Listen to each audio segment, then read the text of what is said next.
Hey, what's up, everybody? This is Charles, and welcome you guys to another episode of the Dreamerspro Show, where we cover everything from sports, hot topics, classic debates, entertainment. We give you guys a fresh perspective on things and how we see them. And boy, oh boy, I'm going to have so much fun with this episode here today. So make sure you're going to like the video and subscribe to the channel. Now, I have to admit right now, I'm going to have a lot of fun, right? I am salivating to produce this show because this has been one of the most debated topics on this channel for probably the past 4 to 6 weeks. This is something we've talked about a lot. Now, as all of you know, Draymond Green has become probably the most vocal NBA player in the world right now, right? He is the face of what he likes to call the new media. Him, maybe JJ Redick, and a few others, right? And Draymond Green, from what I've been able to understand after listening to him, his definition of the new media is basically this. It's sports without agendas. It's people talking about sports by simply just analyzing the game.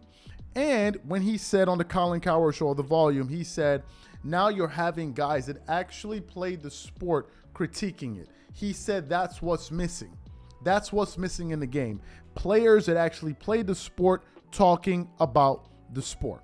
Right? That's the basic premise of what the new media is. If you don't believe me, you need to do some research and go look at the first videos of him basically explaining what it is, because essentially that is what it seems to be. And they're basically saying, if you haven't played the sport, there's no way you can possibly have a deeper understanding of that sport. Even if you dedicate time to understanding it, you make it your job to try to understand the sport at a deep level, there's no way you're going to be able to comprehend it at a deep level, right? And therefore, you don't need to be talking about it. But it seems as if one prominent voice in sports media, who is also in the NFL, the National Football League Hall of Fame, has a totally different view from that of Draymond Green. And that person is Shannon Sharpe.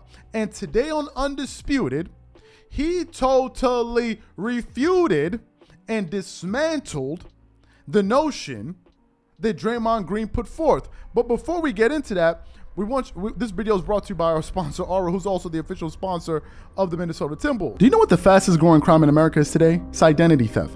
Imagine trying to log into your email only to see that your password has been changed. Then you start getting weird notifications from your bank and credit cards, only to find out that all of your personal and sensitive information has been totally compromised. If you think it can happen to you and your family, just know that in 2020, over 49 million Americans were victims to identity theft, costing them a combined $56 billion. That is why we are excited to partner with Aura, who's a sponsor of this video. Aura is the #1 identity theft and financial fraud protection.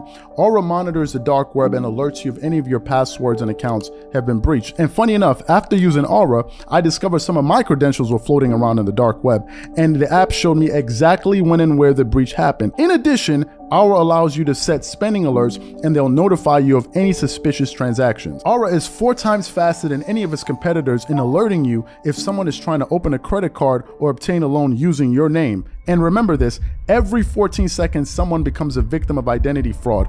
Don't let it happen to you. Now click the link in the description and try Aura for free for 2 weeks and see if any of you or your family's personal information has been compromised. Start your free trial at aura.com/dreamerspro. And when you try Aura, by using the link in the description below, also know that you're supporting this channel.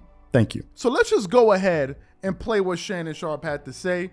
And then we're going to come back and react to it because I cannot wait to give you guys my 2 cents. Take a listen to what he had to say here, and we'll come back. But, Skip, I think the criticism was warranted. Jason Tatum didn't play well. And as LeBron mentioned in the episode of The Shop, he had a tremendous regular season. That's why the criticism was even more harsh. Given how well he played, he was first-team All-NBA. Criticism is a part of the game. And this notion, because I wasn't the man in the arena, I'm not allowed to criticize what I saw. Jason Tatum didn't play well. I don't think the criticism was unfairly. I can see it, Skip, if the Boston Celtics had lost this in 6, or they lost it in 7, and Jason Tatum gave me 34 points a game, 5 rebounds, 6 assists. Okay, they lost, but he played his ass off. You tell me the game in which Jason Tatum, you left that game like, man, Jason Tatum balled out of his mind. No, that's the way it works. Athletes have got to stop thinking. Because I wasn't in the arena, I didn't play baseball, I didn't play basketball, I didn't play football, I'm not allowed to offer a critique. So if that's the case, so what can we talk about? You guys talk about football all the time. You guys talk about other sports all the time, but if somebody offers a critique of your play, you get upset. Where are we going with this? So only basketball players can offer opinions and critiques of basketball players. Only football players can offer critiques and analysis of football players. That's such an utterly ridiculous statement. And I got no problem with LeBron sticking up for him. LeBron's it's kind of like what I went through in when we played San Antonio. But Golden State wasn't saying 2007 finals. Yeah. First of all, as we speak right now, some people might, but Steph Curry wasn't Tim Duncan. Tim Duncan was at his prime. Tim Duncan was hell right then. See, that was his sweet spot, Skip. Tim Duncan was like that. Okay, and you had Parker, and you had Ginobili. All guys that had won Finals MVP. They got one guy. I mean, come on, Iggy ain't the same. Iggy's not the same guy. So I get it. But Jason Tatum didn't play well. And people offer criticisms and critiques of Jason Tatum not playing well. That's not somebody, guys now, if you critique a guy's play on the court or on the field, they think you're attacking them personal. No, I don't give a damn about you personally. I'm talking about your play on the court. I'm talking about your play on the football field. That's what I'm attacking. You didn't play well. Guys, stop this. This is... Oh boy, do I love this. Do I love this? I love it so much. I said it at the time that when he put forth that proclamation, that notion, that manifesto, I said it was utterly ridiculous. You guys know I said it. The video evidence is there. I said it was a totally absurd position to take. And I said it was tantamount to politicians basically saying, we are the ones that should be able to talk about politics since we have an understanding of it, since we're the ones that are doing it.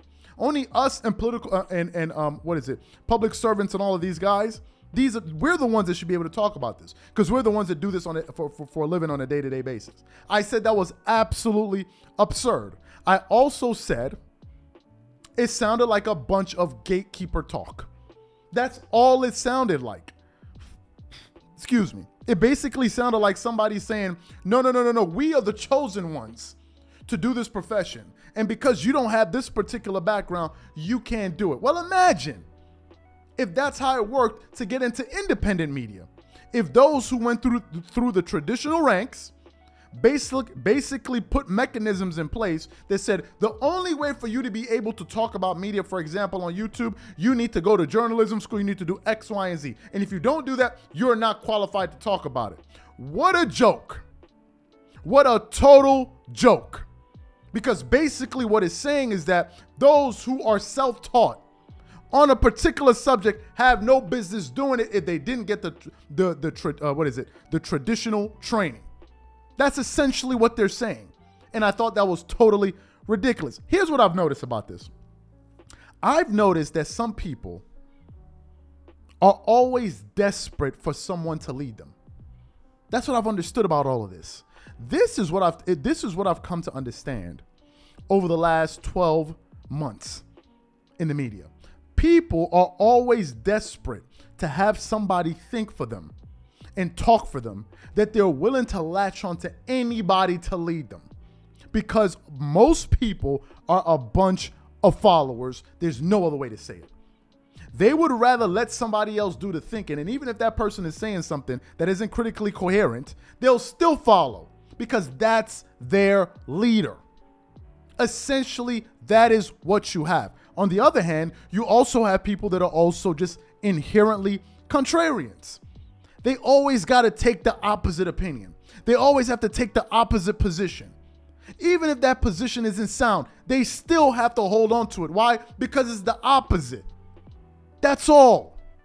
That is all. I read the comments. Oh, you're not. I read them. Oh, you're not. You're part of the old media. That's what they're saying. The old media. I'm independent media. No. Now you're part of the. That's what they do. Somebody says something 1 or 2, 3 times, that person turns into their pops. All of a sudden, they start running around regurgitating what that person says. That's essentially what you're seeing. A bunch of groupthink. That's all it is.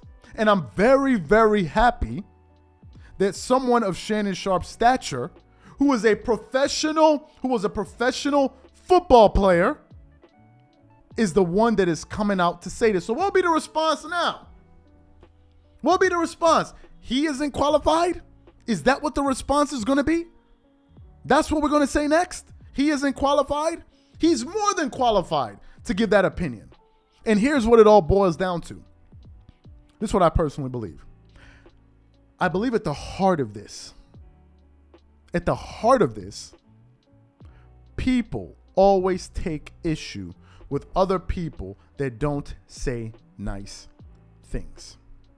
And most men of today are extremely sensitive about everything. Everything is a diss. Everything is a slight. Everything is a jab. Everything is something that they're trying to, that's what it's all about. Most dudes today are hypersensitive over everything.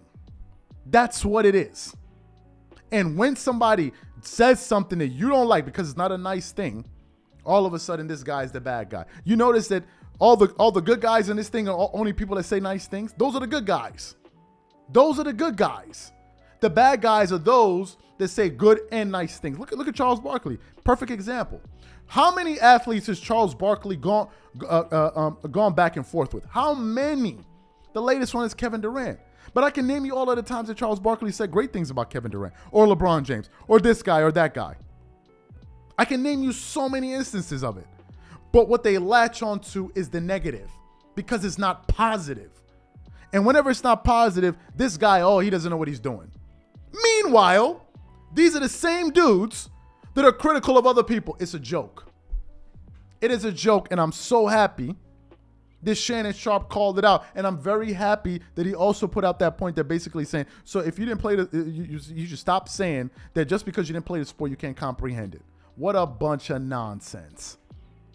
What a bunch of So for me, if I want to get into real estate, you telling me I need to be a civil engineer. You're an idiot if you believe that.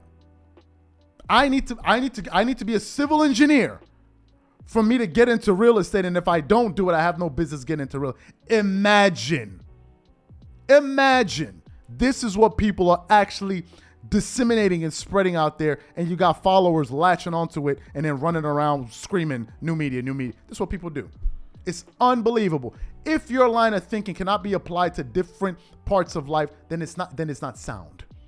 Then it's flawed.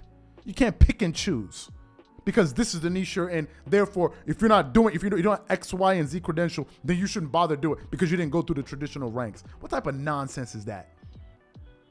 Then how many entrepreneurs would they exist? Would there be in the world? People going out there trying new things. They shouldn't do it because, you didn't go to school for that, please. Whatever you guys think, leave your thoughts and comments in the comment section. Let me know what you think about what Shannon Sharpe had to say, what I had to say. Whatever you guys think, catch you guys on the next episode. Peace.